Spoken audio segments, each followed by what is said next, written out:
the heavy price of my father's midnight car rides. When I was 7, I struggled with these massive, terrifying night terrors. I'd wake up screaming, drenched in sweat, completely inconsolable. My dad was a long-haul trucker who was barely ever home. But on the weekends he was back, he had this magic cure. He'd scoop me up, wrap me in my favorite quilt, and carry me out to his old Ford pickup.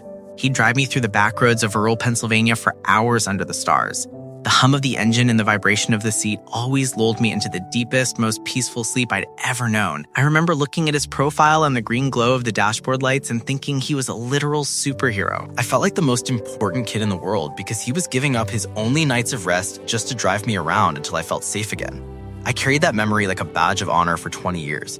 I told everyone my dad was the most patient man alive. But a few months ago, at my cousin's wedding, my aunt got a little too tipsy and started talking about the old days. She mentioned how my mom almost left my dad back then because of his problem. I asked her what she meant, and she looked at me with this mix of pity and regret. She told me my dad wasn't driving me around to be a hero.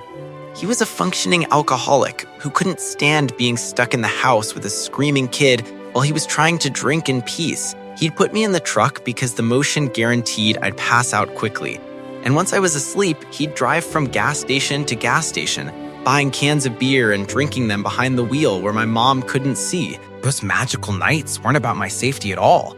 I wasn't being cherished. I was just a sleeping passenger in a truck driven by a man who was drunker than I ever realized. He wasn't saving me from my nightmares. He was putting me in the middle of a much more dangerous one.